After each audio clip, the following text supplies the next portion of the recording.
जी तो दोस्तों, कैसे हो आप सभी। आशा करता हूँ आप लोग ठीक होंगे और स्वस्थ होंगे। दोस्तों, यदि आप लोग ब्लू स्मार्ट में चार्जिंग इंचार्ज या स्टाफ में आना चाहते हैं, कोई भी छोटी जो स्टाफ की वैकेंसी जो इसमें रहती है वो किस प्रकार से रहती है, कैसे आप लोग ज्वाइन कर सकते हैं, क्या कुछ इसमें सैलरी वगैरह मिलती है, क्या कुछ इसमें पूरा प्रोसेस रहता है, कैसे आप जो है इसके लिए पढ़ाई कितनी होनी चाहिए आपकी, ठीक है। ये पूरी जो हम बात करेंगे इसी वीडियो में। तो दोस्तों, चैनल को सब्सक्राइब कर ले, बेल आइकन को दबा ले, ताकि मैं कोई भी वीडियो डालूँ तो आप लोगों के पास जो है नोटिफिकेशन मिलता रहे, ठीक है। सबसे पहले, यदि आप लोग चार्जिंग और स्टाफ में आना चाहते हैं तो इसके लिए सीधा सा प्रोसेस है कि आपको 5-6 महीने जो है ड्राइवर पार्टनर के रूप में काम करना पड़ेगा। वो काम क्यों करना पड़ेगा? क्योंकि कोई भी काम सीधे आप लोगों को इलेक्ट्रिक गाड़ियों की जो है जानकारी होनी चाहिए पूरी, ठीक है। इसलिए 5-6 महीने का जो ये प्रोसेस रहता है आपका, कि उसमें आपको पूरी नॉलेज जो है गाड़ी के बारे में मिल जाती है, ठीक है। तो ये इसमें कंपलसरी है कि जो भी चार्जिंग इंचार्ज या स्टाफ में आएगा उसको ड्राइवरी करनी पड़ेगी। जो भी इस कंपनी में मतलब बड़ी पोस्ट पे है, वो भी जो है कभी उन्होंने भी जो है ड्राइवरी की हुई है, ये नहीं है। वो बस फ़र्क इतना है कि वो शुरुआत में कंपनी के साथ जुड़े थे और उनका प्रमोशन होते होते अब वो मतलब मैन आदमी जो कंपनी में होते हैं वो उनकी वहाँ पे आप उनकी उपाधि हो गई है कि ये आदमी कंपनी में मैन है। ये जो कहेगा उसके हिसाब से जो है कंपनी उसकी सुनती है। मतलब ऐसे हैं जो शुरुआत में कंपनी के साथ जुड़ गए थे और उनका प्रमोशन होते होते अब 4-5 हबों को कंट्रोल करता है एक जो मैन मैनेजर होता है, ठीक है। उनसे ऊपर भी है वो पूरी जो है ऐसे ही चैन से चैन, जो नहीं कहते हैं कि भाई तुम उसको लाओ वो दूसरे को लाएगा। तो मतलब शुरुआत में वो जुड़े, उन्होंने अपने जो है जानकार नॉलेज वाले बंदों को किया, गाड़ी बढ़ती गई और उनकी जो है जैसे प्रमोशन होता गया, ठीक है। वो प्रमोशन ये इसलिए नहीं हुआ कि उन्होंने बंदों को ज्वाइनिंग करवाया, बल्कि इसलिए कि वो शुरुआत से कंपनी के साथ जुड़े थे, उन्होंने अच्छा परफॉर्म करके दिखाया, अच्छी तरह से ड्राइवरी करके दिखाई, उनकी रेटिंग ठीक रही, कंप्लेंट वगैरह नहीं। ये पूरी जो प्रोसेस कंपनी ने देख के और उसके बाद उनको आगे बढ़ने का मौका देती है, ठीक है। तो आप लोगों के लिए बेस्ट मौका है, कोई दिक्कत वाली बात नहीं है। बस इतना है कि बहुत से भाई जो है बीए कर रखी है, आईटीआई कर रखी है और ड्राइवरी कर रहे हैं, वो एक बार आ गए फिर वापस ड्राइवरी पे आ गए।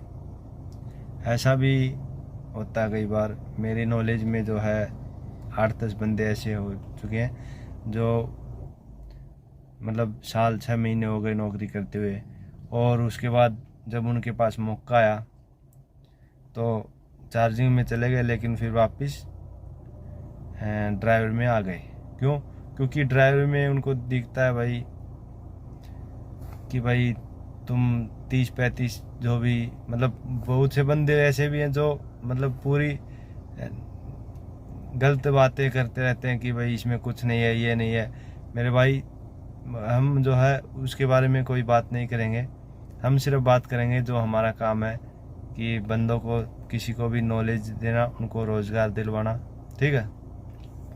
तो इसमें यदि आप लोग आते हैं, वो मैं बात कर रहा था उसकी, जो बंदे वापस आ जाते हैं वो 30-35 हज़ार तक कमाते हैं और चार्जिंग इंचार्ज की सैलरी वही बात है 18-20 हज़ार रुपये फिक्स है।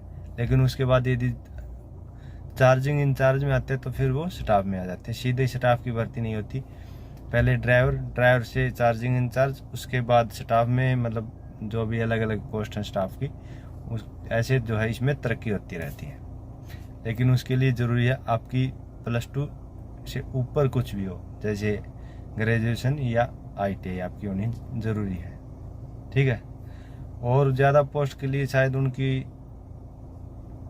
हो सकती है कि बाकी जो यहाँ पे कोई भी मैंने देखा है अभी जो 5-7 वो का जो एक मैनेजर होता है कि उनके उसके कंट्रोल में थे, वो खुद जो शुरुआत में से जुड़ा था और +2 पास है, अब शायद बीए भी कर रखी है, लेकिन बीए होने के बाद उस ऐसी पावर होती है कि भाई वो जो भी मतलब छोटे मोटे काम है किसी से रिलेटेड, वो आराम से यदि बोलता है तो उनकी जो है कंपनी सुनती है और उस पर जो है कंपनी काम करती है।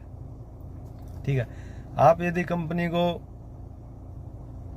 टाइम दोगे तो कंपनी आपके बारे में, आप कंपनी के बारे में यदि सोचोगे तो कंपनी आपके बारे में सोचेगी। ये नहीं है कि बस भाई आपने खुद का कमाया और कंपनी को कुछ नहीं दिया, कंपनियां नुकसान किया जाए। गाड़ी कई बार ऐसे होते हैं जिनकी आईडी बंद हो जाती है, गाड़ी को ठोक के चले जाते हैं। तो मतलब ये आप लोगों की जो है बात होती है, ये मेरे हिसाब से तो गलत है। बाकी आप जो है मेरे से ज़्यादा समझदार हैं। ठीक है। तो यदि सीधी ही बात है भाई, यदि आप लोगों को चार्जिंग में स्टाफ में आना है तो पहले ड्राइवरी करनी पड़ेगी। उसके बाद उस चार्जिंग इंचार्ज की सैलरी रहती है 20,000 के आसपास।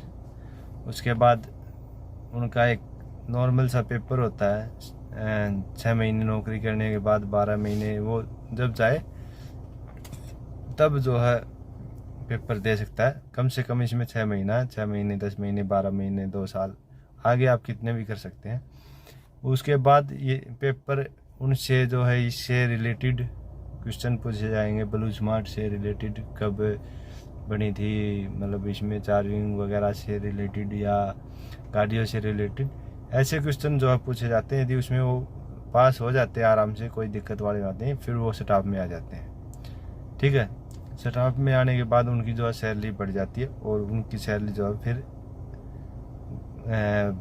परमानेंट जो है साल ब साल, वो चाहे 200 500 हज़ार कुछ भी बढ़ो, लेकिन जो है उनकी सैलरी बढ़ती रहती है। ठीक है। सामने कंप्यूटर के सामने कंप्यूटर पे उनको काम करना है जो स्टाफ में होते हैं, और वो सब जो है आप जब आते हैं तो पूरी नॉलेज जो है आप लोगों को हो जाती है धीरे धीरे। तो सब इसलिए सबसे पहले जो भी चार्जिंग स्टाफ में आना चाहता है वो ड्राइवरी करना उसके लिए ज़रूरी है। ठीक है। और इतना ही आज के लिए। अगली वीडियो के लिए बहुत ही जल्द मिलेंगे। तो आप सबका शुक्रिया। वीडियो को लाइक करें, चैनल को सब्सक्राइब करें।